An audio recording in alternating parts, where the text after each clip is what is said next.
기억을 더듬어서 우선 그 토니 타키타니 같은 경우에는 나이는 40대 초중반 정도? 네. 한 42, 3 정도 되는 것 같아요. 그리고 성공한 일러스트레이터인데 그림을 그리는 그 기계를 그리는 일러스트레이터예요. 예전에는 사람을 그리기도 했었는데 영혼이 안 담긴다는 그런 평가를 받았거든요. 이 사람이 워낙 고독한 사람이다 보니까 그런 따뜻함 같은 것들을 좀 잘 못 담아내서 오히려 기계를 비슷하게 그리니까 되게 사람들한테 인기가 많아져서 성공한 일러스트레이터가 됐어요. 근데 말수가 좀 적은 편이에요. 아무래도 혼자 계속 생활을 하다 보니까 사람들하고 그렇게 얘기도 많이 나누지도 않고 이런 편이라서 말수는 적은 편인데 대신 조금 말들을 응축해서 한다고 해야 되나? 자기가 필요한 얘기들만 딱 간결하게 하는 느낌이 들어가지고 그런 것들이 좀 인상적이었던 것 같아요.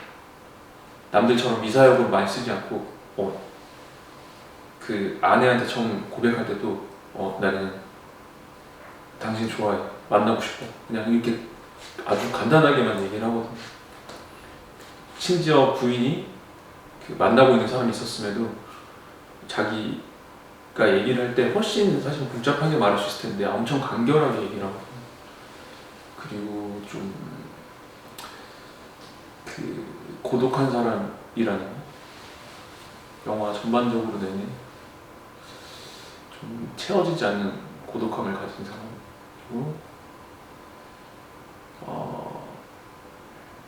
또 되게 정확한 사람이에요. 뭔가를 요구할 때도 그렇고 그림을 그릴 때도 그렇고 굉장히 정확한 사람이에요. 분이 계시니까 한번 너의 고민을 얘기해봐라. 근데 제 고민을 얘기했는데 정말 어디서도 들을 수 없었던 현명한 답이 돌아온 거예요. 그래서 이분한테 앞으로 좀 많이 배워야겠다. 그래서 그때 궁금한 게 많을 때마다 계속 물어봐가지고 지금 저는 되게 영향을 많이 받았어요. 삶의 전반적으로 있어서. 최근에 그러면은 털어놓으셨던 고민이 있으셨나요? 최근에 털어놨던 고민은 그런 고민을 물어봤어요. 혼자 사는 게 맞을까? 아니면 그러니까 수행자들 보면 나중에 결국은 결혼해서 막 이렇게 살다가 출가하려고 하고 막 그러시는 경우들이 있잖아요. 그러면 그거는 가족한테 되게 상처라고 생각을 해서 처음부터 그냥 수행자의 길을 가야 되나, 아니면 그래도 남들하고 비슷한 삶을 그래도 살아보는 게 맞는가에 대한 질문을 했었거든요. 근데 그때 하신 말씀이 그런 건 형태일 뿐이다. 네가 무슨 사상을 가지고 어떤 생각을 가지고 살아가는 게 중요하지 그 삶에 있어서 나머지들은 형태일 뿐이니까 거기에 집착할 필요 없고 오히려 너가 진정으로 원하는 삶이 뭔지, 어떤 게 너가 생각하기에 바른 삶인지 거기에 집중하는 게 더 좋다고 얘기를 해주시더라고요. 그게 최근의 고민이었고 답이었어요.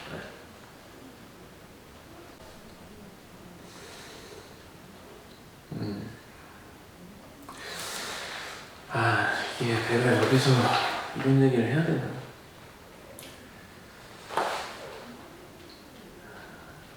아니, 세상 어디를 한번 가봐. 그런 사람들 분명히 있다니까. 거 부딪혀봤자 그냥 너만 똥물 튀겨. 그러니까 피할 수 있으면 피하는 게 맞아. 그러다가 그때 가서 너한테 엉겨들면 그때 그냥 뜨거운 맛을 보여주면 된다니까. 그러니까 피할 수 있을 거면 피해. 이게 그 완전히 똥물튀김이라니까.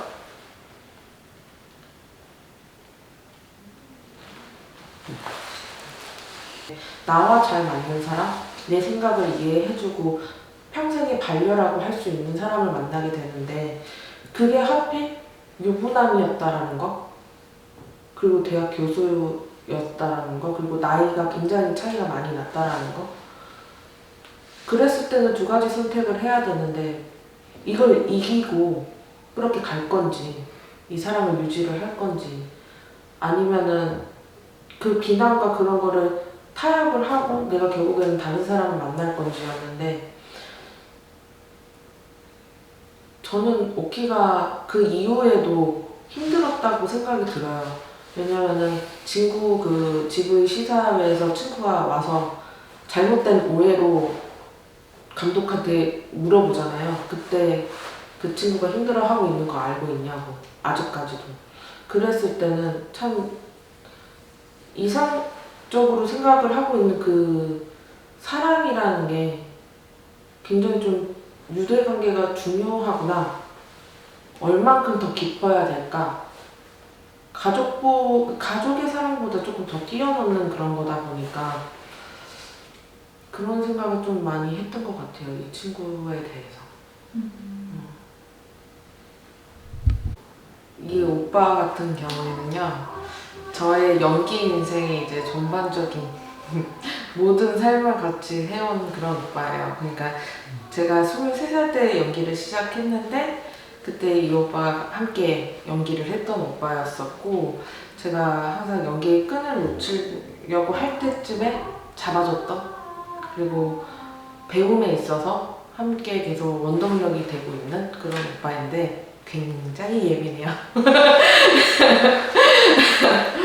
정말 여자 버금갈 정도로 예민하고 열정 가득하고, 그리고 어떻게 보면은 무서운 면이라고 하면은 게으른 사람이 굉장히 싫어해요.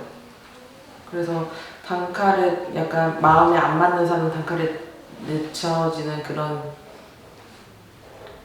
단호한 면도 있고, 그리고 자기는 공사 구분을 한다고 하는데 요즘에 여자친구가 생겨서 상당히 공과사를 구분하지 못해요.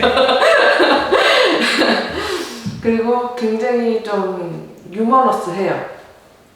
자기는 유머러스라고는 하는데 재미없을 때도 많고 막 그런 데는 하는데, 하여튼간 그래도 사람이 좀 많이 밝은 편이에요. 밝고 얼굴에 주름이 많아서 약간 유럽의 휴그랜트? 좀 좋게 따지자면, 비유를 하자면 그렇고, 그 스트레스 때문에 극단을 나온 적도 있었어요. 그때는 저도 나이가 어렸었고 막 그러다 보니까 그 오빠는 애인도 있는데 불구하고 계속 그런 식으로 몰아가니까 너무 화가 나는 거예요. 그러다 보니까 이 스트레스를 왜 받지 않아도 되는 이 스트레스를 받을까? 라는 것 때문에 그 극단을 나왔었는데 결국에는 오빠가 또 잡아주더라고요.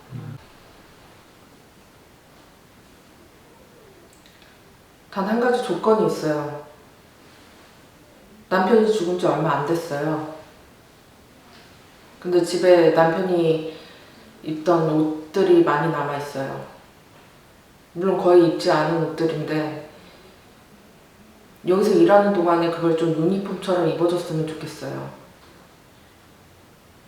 그래서 채용 공고에다가 사이즈를 표기를 해두긴 했어요. 물론 좀 이상하게 들리실 건 알고는 있는데 뭐 그런 뜻은 없습니다. 그냥 단지 남편이 죽은 것에 대한 시간이 조금 필요해서 그래요. 그 옷을 입고 옆에서 일을 해준다면 지금 당장은 잊을 수 있을 것 같아서요. 좋았던 것 같아요. 진짜 이모사라는 것 같아요. 순이가 카와이 신인가요? 네, 그분을 좀 되게 인상 깊게 봐가지고 일단 딱 봤을 때 과거하고 현재하고 되게 많이 대비되는 모습이 보이더라고요. 과거에는 막 그 구기환 배우님한테 막 소리 지르고 야, 막 똑바로 하라고 막 하면서 막 되게 자기 주장이 강한 모습인데, 지금은 말도 안 되는 막 일본어도 막 어색하게 과장된 몸짓도 써가면서, 그러니까 그런 극명하게 이런 대비되는 걸 보면서 자존감이 많이 낮아져 있구나.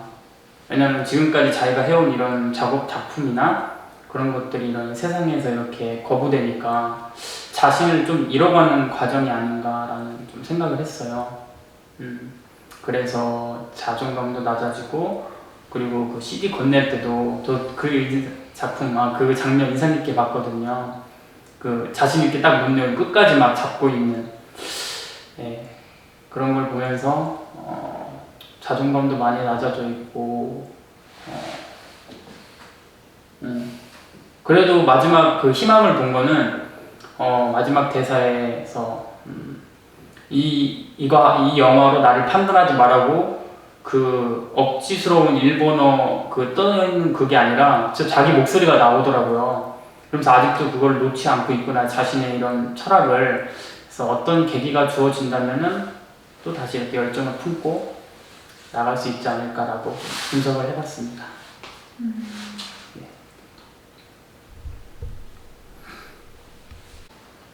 네, 이 친구는 일단 굉장히 걱정, 근심이 많아요.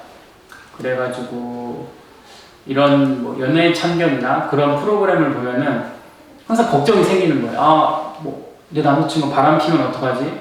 뭐 이렇게 하면 어떡하지? 이러면서 저하고 이렇게 대화를 하다가 그러면은 가끔 싸울 때도 있고 받아줄 때도 있지만 싸울 때가 더 많거든요. 그런 걱정을 걱정에 그런 키우는 그런 친구고요. 그런데 이렇게 싸우다가 서로 이렇게 막 언쟁을 주고받다가 제가 잘못을 지적하면은 또 거기에 대해서는 또 많이 받아줘요. 좀 수용적인 편이어가지고 그런 잘못을 지적했을 때 받아들이는 게 좀 수월한 편. 계속 그 연애의 참견에 나왔던 그 일화들을 막 얘기하면서 네가 이렇게 그 머리카락부터 시작되는 거다. 그러면서 계속 의심을 키우는 거예요. 그래서 제가 세게 몇 마디 해줬죠. 너 앞으로 이제 연애의 참견 10분짜리 하루에 막 길게는 6시간 동안 그것만 보고 있다는 거예요. 그래가지고 너 심각하다. 하루에 1시간만 봐라. 이렇게 했더니 또 금방 받아들여가지고 그러겠다, 이런 위로가 있었습니다. 네. 어디서 만나셨나요? 제가 교회를 다녔는데 이렇게 교회 아는 동생이 소개를 해줘가지고 네, 그렇게 해서 소개팅에서 만났습니다. 여자친구의 최고의 고민거리가 뭐예요? 지금 생각하고 있는? 혹시 알고 계세요? 일단 결혼 문제도 있는데 아무래도 최근에 입사하다 보니까 또 걱정과 근심, 불안 이런 게 커가지고 또 내가 잘해낼 수 있을까? 또 잘리면 어떡하지? 이런 걱정을 되게 많이 하더라고요. 거지 또라이 아닌데요. 김영호라는 캐릭터입니다. 영호의 이 심리적, 생리적 특징이 그러니까 어린 시절 당한 트라우마, 이 폭력에 의한 기억 때문에 그렇게 된 거라고요. 뭐 단순히 트라우마라고 치부하기에는 이 아픔과 사랑과 갈등이 정말 많은 친구입니다. 네. 저는 아무래도 그 영화를 이제 구교환 배우님이 연기하신 그 기훈이라는 역으로 감정을 이입해서 봤기 때문에 좀 진부하지만 주인공에 대한 인물을 분석을 했는데요. 일단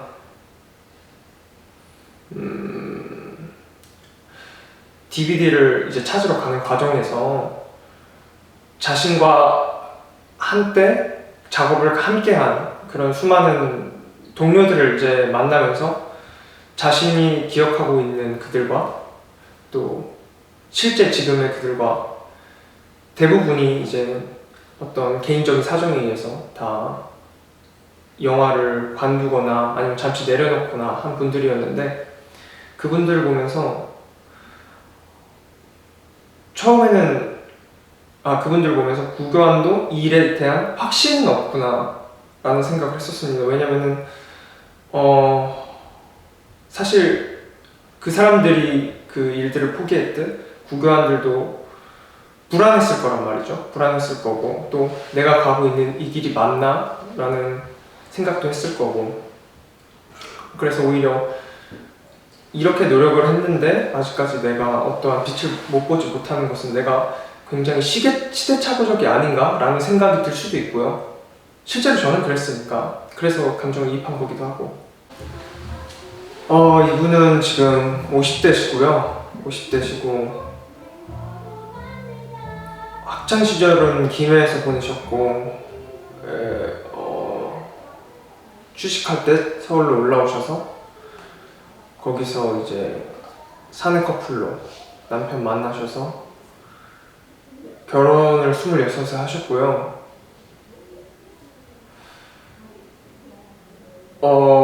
아들 하나, 딸 하나 낳고,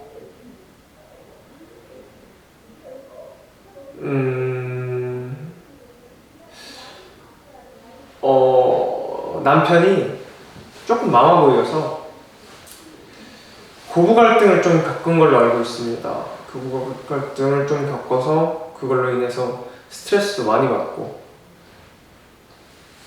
자식들에게 되게 헌신적이셨는데,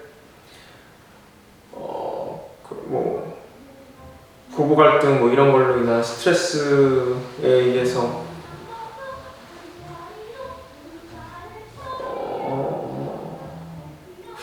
어렸을 때는 자식들에게 좀 압박을 가했던 걸로 알아요. 근데 지금은 뭐 딱히 그렇진 않는, 지금은 최대한 부담을 안 주어주려고 노력하신다고 들었고요. 제 어머니는 요리를 잘 못하십니다. 대부분 다 사 먹었고, 근데 맛있진 않은데 어머니가 그 떡국에 진짜 잡다하게 다 넣어요.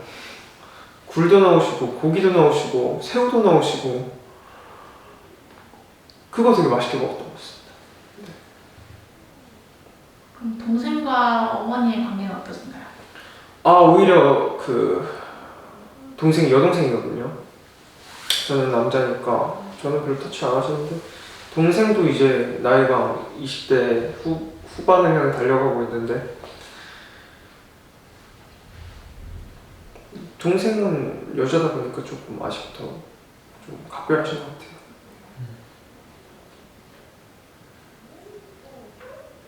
조금 질투가 나기도 하나요? 아니요, 그렇지 않습니다. 저도 동생한테 가끔 잔소리 좀 하고. 동생이랑 저도 사이가 좀 좋아서. 그래서 이게 어머니를 생각하고 이제 쓰고 있다가 유튜브에 올리신다는 얘기를 듣고, 이거 너무 사생활 아닌가? 라는 생각이 들어서, 네. 제 희망은 제 영화가 살아있는 무언가와 같이 움직이는 물건이 되었으면 좋겠습니다. 영화가 하나의 주제의식에서 시작하면 안 되는 거잖아요. 그렇죠. 그러니까 영화를 볼 때 주제의식보다는 보고 느끼고 그러지 않습니까? 그렇죠. 그런가요? 네, 이해를 했어요. 예.